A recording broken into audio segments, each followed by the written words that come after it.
தெரிவித்துக் கொள்கிறேன். நம்முடைய 454 மாதாந்திர வழிபாடு இந்த தலத்தில் சிறப்பாக நிறைவேறிருக்கிறது. சிதம்பரத்துக்கு கோயில்னு சொல்லுவாங்க சொன்னேன். இந்த ஊர் பேரே கோவில். சிதம்பரத்துக்கு இணையான தலம் என்று நாம் வைத்துக் கொள்ள வேண்டும்.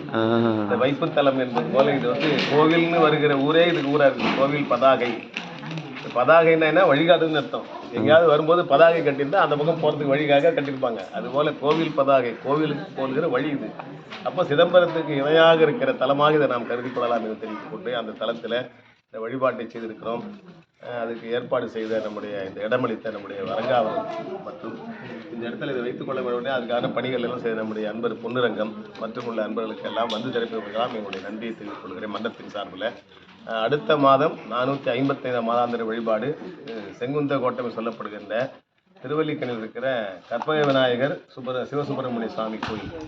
அங்கே நாம் எல்லோரும் கலந்து கொள்ள வேண்டும் என்று கேட்டுக்கொள்கிறேன். நம்ம ஐயா சுந்தரமையா நம்ம ஆவடி பகுதியை சார்ந்திருக்கிறார். அவங்க திருமலை வாயில் கோயிலில் தொண்டமான் சக்கரவர்த்தி அருட்பணி மன்றம் என்ற அமைப்பை உருவாக்கி மிகச்சிறந்த முறையில் பணியாற்றி கொண்டிருக்கிறார்கள். அதை உருவாக்கியவர் அழகர்களுடைய மாணவர் மகாலிங்கம் ஐயா அவர்கள். அதை இப்போ தொடர்ந்து அதை கண்காணித்துக் கொண்டு அது உண்டான பணிகள்லாம் தொடர்பாக நம்ம சுந்தரம் ஐயா அவர்கள். அவங்க நான் முதல்ல சொன்னேன், இது இன்னைக்கு மாணிக்கவாசை குருபூசை நாள்னு. அவர் சொன்னார் இப்போ நேரத்துக்கு முன்னாடி, குருபூசை நாளாக இருக்குது, நாம் கொஞ்சம் சிவபுராணமும் முத்தி பதியமும் கடைசி பதியமும் பாராயணம் பண்ணலாம் அப்படின்னு சொன்னார். அது நல்ல கருத்து என்று சொல்லி அதை பாராயணம் செய்து நிறைவு செய்யலாம். திருச்சிற்றம்பலம். மணிவாச